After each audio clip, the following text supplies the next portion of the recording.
제가 수요일 날엔 창세기를 나누고 있는데 갑자기 마태복음이 확 끼어들었어요. 네, 마태복음이 확 끼어드는 이유가 있습니다.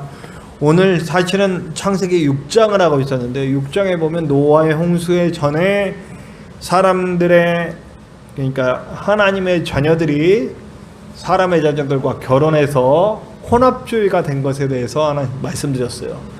그것 때문에 하나님이 너무너무 화가 나셨다, 이 얘기를 지난주에 얘기했는데 그것과 더불어서 오늘 말씀이 연결이 되는 겁니다. 자, 창세기 1장에 보면 하나님이 천지를 만드시잖아요. 그때 가장 많이 하신 말이 뭘까요? 하나님이 가장 많이 하신 말, 좋았더라. 좋았더라. 토브예요. 토브. 히브리어로 토브인데요. 좋았다. 그 중에 우리 사람을 만드신 다음에 어떻게 했어요? 거기다 앞에 뭘 붙이죠? 심히 좋았더라. 너무너무 좋으셨어요. 하나님이 토브하셨어요. 좋다. 근데 이 토브라는 말은 마음이 기쁘다, 좋다라는 뜻도 있지만 어떤 뜻이냐면 선하다라고 하는 뜻이에요. 선. 우리가 말하는 선이죠. 그러니까 올바른 하나님의 뜻, 그러니까 하나님의 뜻이 이루어진 걸 볼 때 하나님은 제일 기쁘신 거예요. 선하다. 그럼 선하다는 말의 반대는 뭔가요? 악하다. 오늘 선과 악에 대해서 얘기를 할 건데요. 하나님이 보기 심히 좋았더라 우선 이게 쭉 만드시는 과정에서 다 좋으셔요. 자, 빛부터 시작해서 식물, 동물 만드시고 이제 사람을 만드시면서 좋은 게 되잖아요. 근데 6장 여러분 반대로 됩니다. 6장을 보면요, 6장 6절 7절에 보면 사람 때문에 마음이 아프셔요. 이걸 내가 싹 쓸어버리겠다. 창조하신 걸 후회하셨다. 그리고 우선 사람부터 시작해서 동물들까지 내가 싹 모르겠다. 자, 보세요. 좋으셨을 때는 자, 빛부터 식물, 동물, 사람으로 연결되는데 멸망할 때는 사람서부터 해서 동물 쪽으로 넘어가고 있어요. 우선 역순으로 하면서 노아 홍수를 계획하시고 멸하시겠다. 선에서 악으로 넘어가는 과정이 나와요. 1장부터 6장까지 쭉 진행하는 동안 선에서 악으로 넘어가는 과정이 나옵니다. 근데 여기 좀 재미난 게 있어요. 이 과정이 있습니다. 처음에는 선만 있었어요. 선, 그렇죠? 좋으신 것만, 보기 좋았다 하는 것만 있어요. 근데 선과 악이 함께 들어와요. 뭐가 생각나? 선과 악이 함께 있어. 선악과 행위가. 선악과 행위가 들어오면서 악이 들어오죠.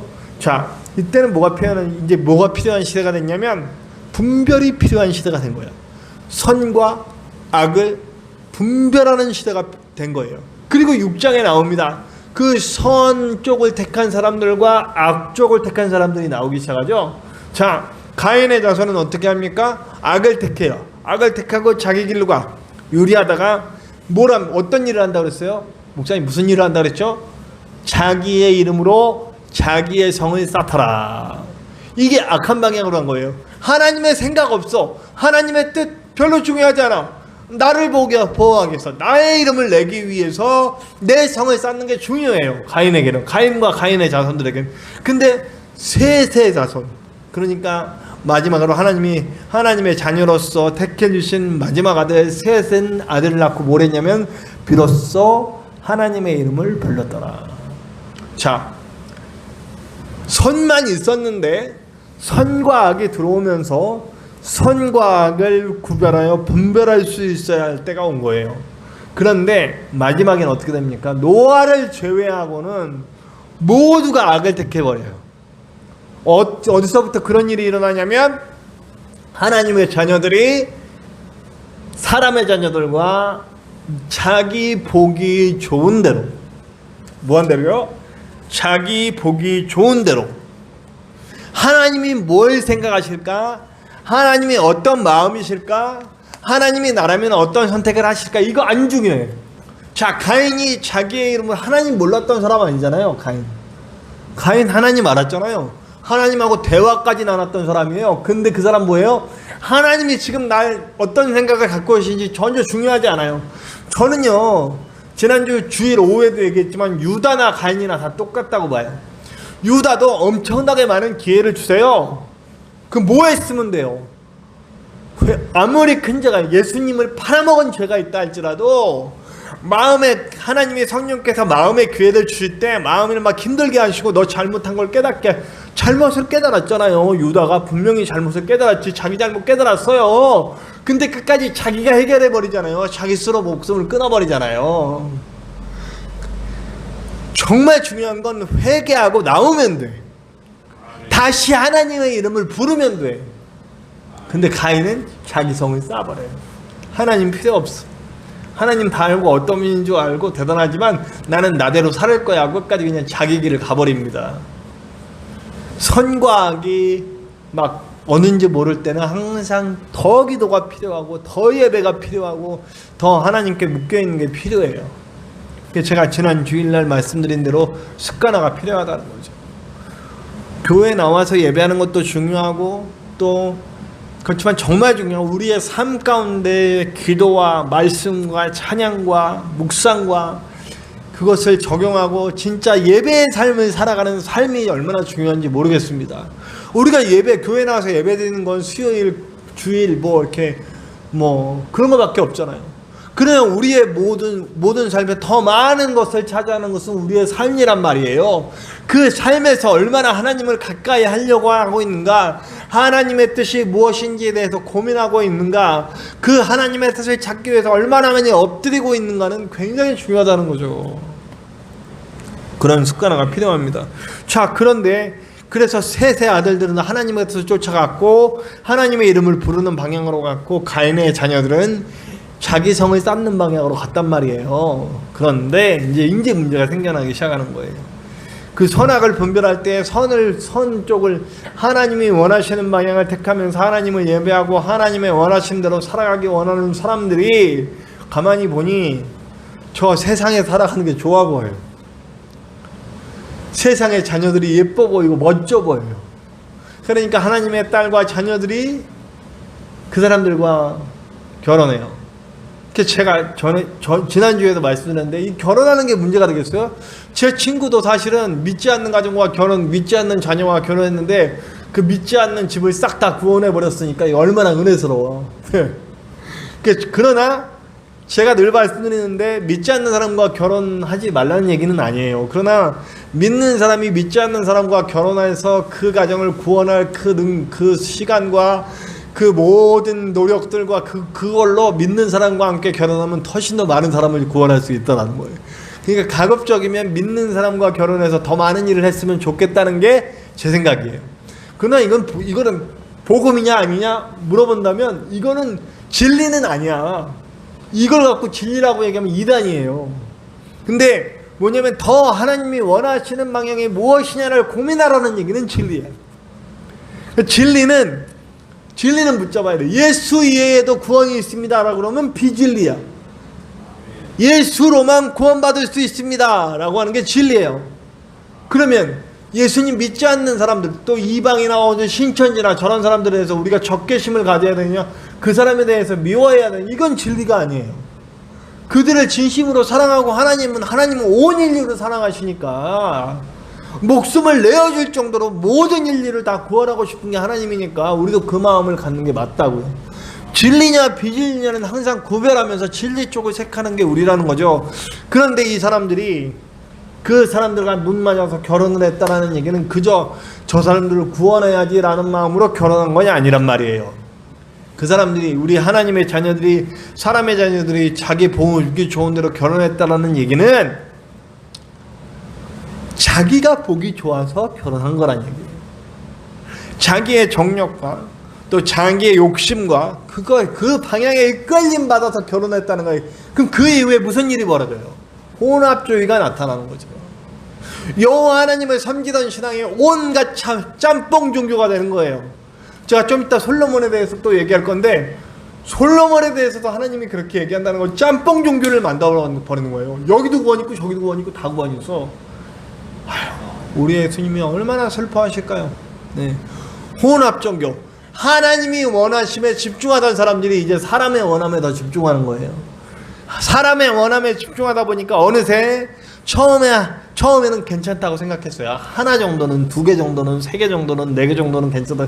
하나하나 양보하다 보니 이제 다양보. 하나님이 이 내가 세상을 만들었음을 후회하실 정도로 다 떠나버렸다는 거예요. 제가 오늘 말씀을, 제목이 왜 하나님의 자녀라는지 제목이 잘못됐어요. 바꿀게요 지금. 안 바꿔도 돼. 자, 깨어있으라가 제목인데 참 뭐지? 언제 저렇게 돼 있었지? 자, 이게 아마 지난주 제목인 것 같아. 지난주 제목. 오늘 제목은 깨어있으라예요. 깨어있으라. 오늘 제가 말씀에 마태복음에 뭐라고 나와요? 봅시다. 요거 한번 읽어. 시작. 그러므로 깨어있으라. 어느 날에 너희가 임하는지 너희가 알지 못함이니라. 깨어있으라. 하나님의 말씀을 알고 하나님의 뜻 가운데 깨어있으라는 얘기예요. 뭐냐? 응? 노아 때처럼. 자 보세요. 오늘 노아 때를 아예 얘기를 하세요. 자, 노아 때와 같이 인자의 마음도 그러하리라. 홍수전에 노아의 방주가 들어가는 날까지 사람들이 먹고 마시고 장가들고 시집가고 있으면서 홍수가 나서 그들을 다 멸하기까지 깨닫지 못하였으니 인자의 마음도 이와 같으리라. 하나님의 일을 생각하지 않는 때가 온다는 거예요. 하나님이 뭘 원하실지에서 생각하지 않고 자기의 뜻에 하나님을 맞추는 때가 온다는 얘기예요. 제가 늘 얘기하지만 내 생각을 관철하기 위해서 하나님을 가지고 이용하면 그건 진리가 아니에요. 그건 하나님을 섬기는 게 아니야. 하나님의 생각이 무엇일지를 집중하고 내 생각을 내놓고 내 생각을 꺾어버리는 게 이게 진리라는 얘기죠.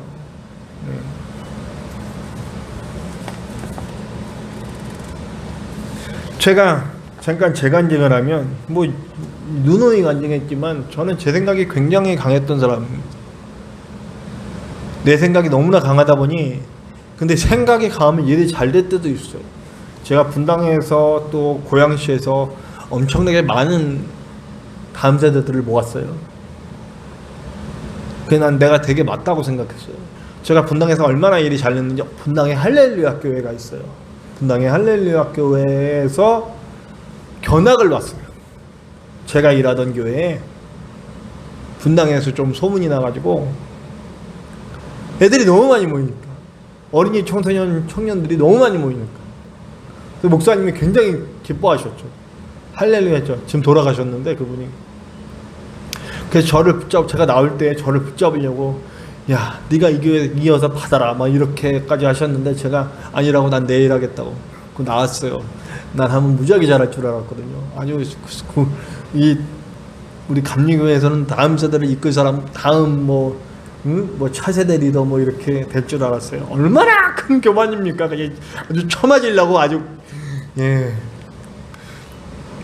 그래서 근데 일이 잘 됐어요. 제가 고집 부리고 나가면 그러니까 저하고 함께 일하던 사람들은 무지하게 힘들었죠. 막 맨날 울고 욕 먹고 막 저보다 나이가 10살 많고 막 이런 사람들도 제 밑에 있을 때는 막 얼마나 교만이 찼어요. 그래가지고 제가 제 뜻대로만 하고 밀고 나갔단 말이에요.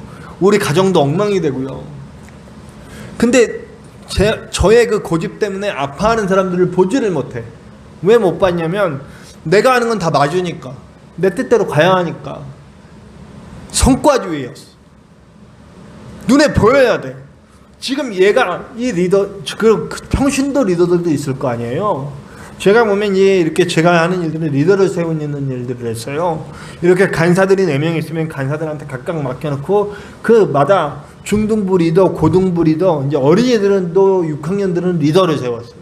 리더들을 세워놓고 리더를 붙잡아놓고 막 훈련시키고 저는 거기까지는 잘했다고 봐요. 정말 아이들을 기도 훈련시키고 이런 건 정말 잘했다고 봐. 근데 그 다음이 문제야. 얘네들한테 눈에 밤 몇 명 모였어. 몇 명 안 모이면 막 까고 몇 명 할당시키고 그 할당시킨 인원을 채우지 못하면 간사도 깨지고 리더도 깨지고 사람들 다 보는 앞에서 엄청나게 막 그 걔네들이 이제 세뇌가 돼요. 저한테 세뇌가 되니까 이거 못되면 그 걔네들 나름대로 편법 쓰기도 해. 몇 명 안 나왔는데 몇 명 왔다가 뿔려서 보고하기도 하고. 왜 그래야 되냐면 그렇게 내가 안 하면 나한테 혼나니까. 우리 담임 목사님은 저를 터치를 안 했어요. 잘하니까. 그러나 속에선 썩어가고 있어요, 애들은. 지금도 그 친구들은 저한테 연락을 안 합니다. 왜 연락을 안 하냐면 아주 내가 진짜 강아지였거든요. 강아지. 그 친구들은 저를 안 봅니다. 내가 나중에 물론 미안하다는 것들을, 연락이 안 되는 분도 있기 때문에 변호 있는 사람들은 제가 미안하단 말도 하고 정말 미안했단 말을 했지만 아직까지 한 명도 연락이 안 됩니다. 근데 놀라운 거는요, 제가 다 깨지고 다 내려놓고 한 사람에게 집중할 때, 얘 한 영혼의 아픔을 바라볼 수 있을 때, 숫자 안 중요해졌을 때, 만난 친구들은요,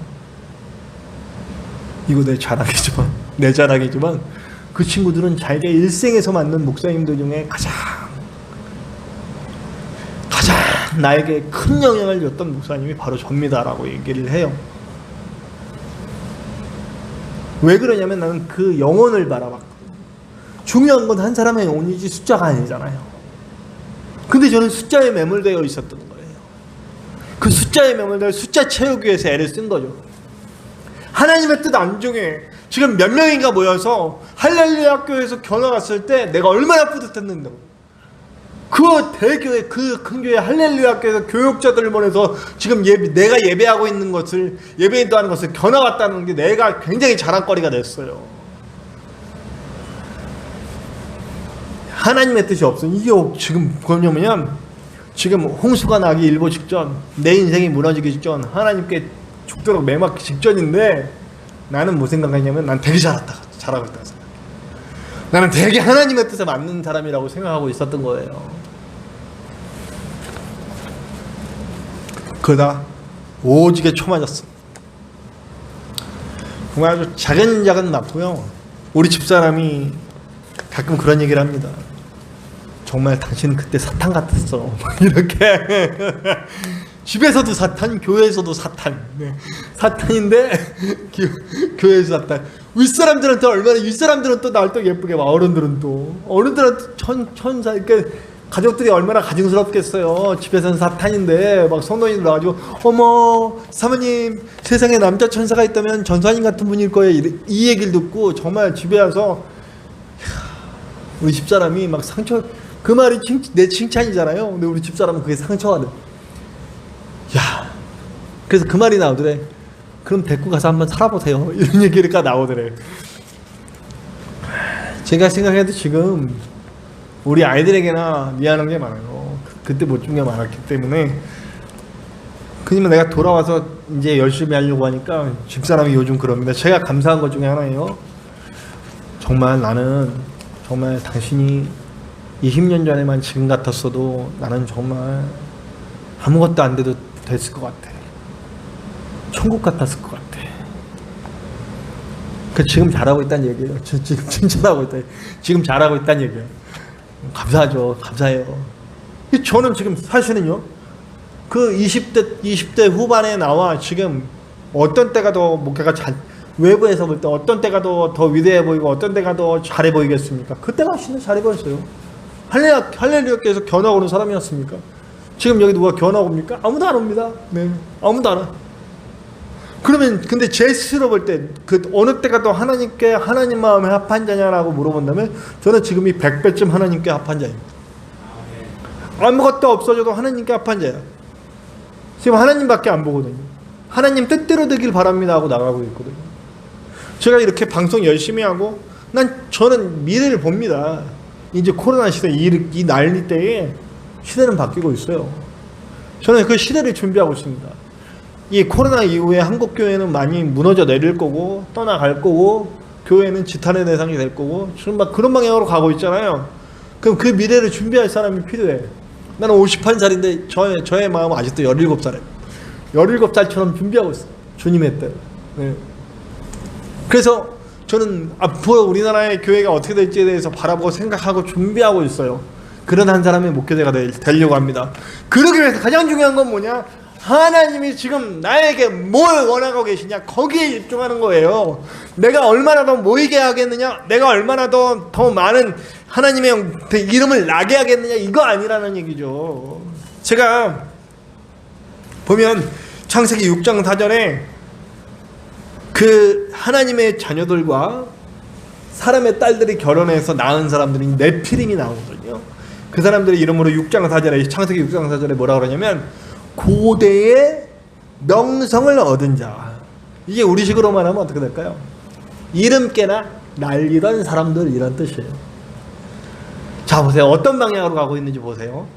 사람의 자녀들과 하나님의 자녀들이 합하여서 만약 하나님의 자녀들이 하나님의 뜻을 받고 그들을 우리 방향으로 끌어왔다면 어떤 이름이 났을까요? 어떤 이름이 생겨났을까요? 고대의 명성을 얻은 자, 이름께는 알리던 자, 이렇게 안 됐겠죠.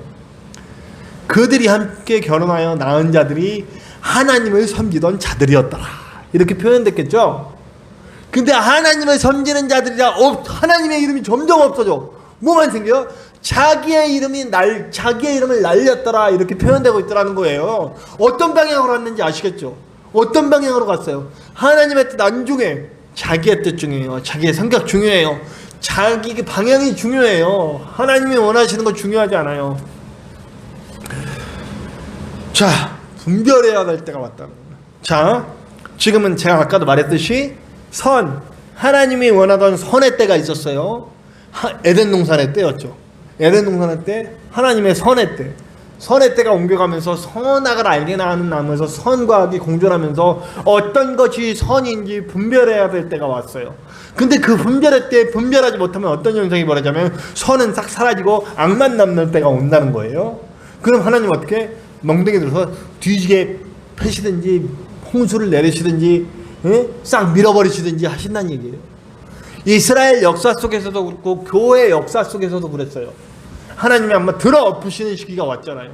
그죠? 우리 로만 가톨릭이 처음에는 오로지 선이었어요. 그들은 목숨까지 내어주면서 예수님을 전했어요. 칼로 찔리고 독사굴에 떨어지고 사자굴에 떨어지면서도 끝까지 로마를 끌어안았어요. 사랑했어요. 희생했어요. 싸우지 않았어요. 싸웠죠. 뭘로 싸웠어요? 사랑으로 싸웠어요. 영으로 싸웠어요. 성령의 은혜로 하나님의 인도하심 받아서 죽어도 그들을 끌어안는 방향으로 갔어요. 로마를 끌어안았어요. 로마가 나중에 눈물을 흘리고 하나님 앞에 엎드렸어요. 그러고 났더니 힘이 생겼어. 왕이, 로마 황제가 교황 앞에 무릎 꿇죠. 교황이 더 높아. 교회가 힘이 생기고 돈이 생기니까 거기 또 선악을 분별할 때가 오게 되는 거죠. 교회 안에 선악을 분별해야 할 텐데 사람들이 자기 보기에 좋은 대로 갑니다. 하나님의 사람들이 자기 보는 대로, 보기 좋은 대로 그 사람들을 사람의 아내들을 택하듯이 성직자들이 성직자의 권위로 성경 못 읽겠어요. 일반 성도들은 성경 못 읽겠어요. 전부 라틴어야. 라틴어인데 독일 사람들이 어떻게 읽어? 라틴어인데 프랑스 사람들이 어떻게 읽냐고요? 성직자들만 성경을 보는 거예요. 자기 마음대로 해석해요. 마녀 만들고. 어떤 경우는 이런 경우도 있었어요. 그 마을 신부가 어떤 여자가 너무 마음에 들어. 자기 걸로 만들고 싶어. 그냥 유혹합니다. 나랑 하고 이렇게 동침하면은 뭐 주고 이것 주고 저것 주고. 난 싫습니다.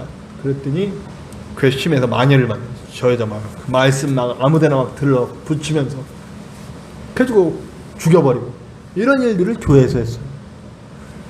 그러니까 말씀을 모르고 성직자 마음대로 말씀을 해석하고 이런 일이 벌어지니까 어떻게 되냐면 그 누구 고향가 누구의 그림 가운데 중세시대의 풍습이에요. 그때는 지금 중세시대는 거의 그리스도 유럽은 거의 예수님만 믿게 돼 있잖아요. 국교잖아요.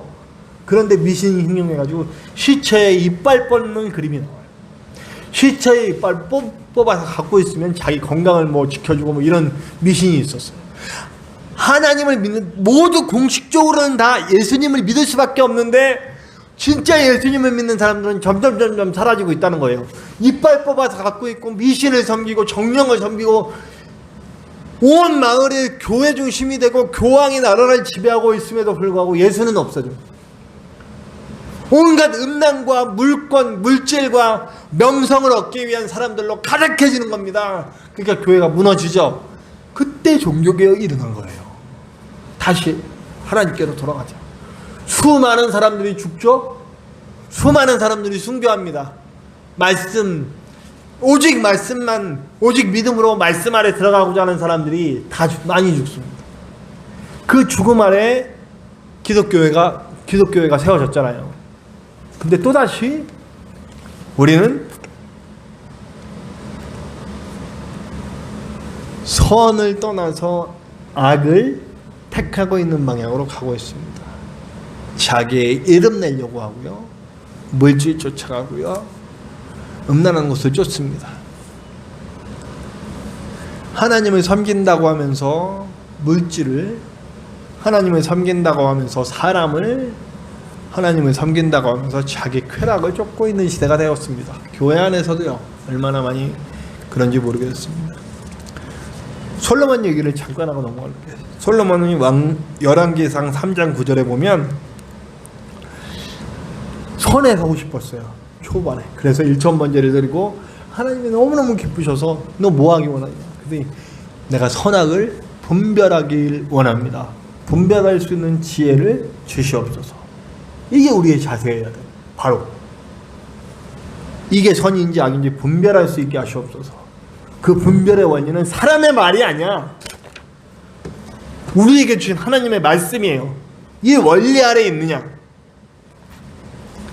그런데 11장에 보면 하나님 앞에 악을 행하여 이렇게 나갑니다. 솔로몬이. 그리고선 그가 혼합합니다. 이방의 공주들과 막 결혼해요. 진짜 부인 있고 후궁 700, 첩 300. 와. 어떤 세상 사람들이 진짜 좋겠다. 진짜 좋아요? 진짜 좋아. 결혼해봤잖아요. 우리 결혼해본 사람끼리 얘기합시다. 진짜 배우자가 이렇게 많으면 좋을까요? 와! 하나님의 법칙만 한 사람이 한 사람. 이난 이게 딱 맞다고 봐. 와. 솔로몬이 스트레스 뭐 받은 나머지 이 여자가 와서 긁으면 성전 지어주고 이 여자가 와서 긁으면 성전 지어주고 온 나라가 온 세계 만국의 대순진리회가 됐어. 대순진리회가. 그러니까 그래도 되는구나 생각하고 백성들이 다 따라옵니다. 아스타롯한테도 가서 예배드리고 바알한테도 가서 예배드리고 안식일에는 와서 하나님께 예배드려. 하나님께 예배 안 하는 거 아니에요. 하나님께도 예배하지만 돈한테도 예배하고 사람한테도 예배하고 쾌락한테도 예배하고 이러고 있는 거예요. 혼합 종교가 되어버렸어요. 그래서 하나님은 솔로몬을 마지막 평가를 악하다 이렇게 표현합니다.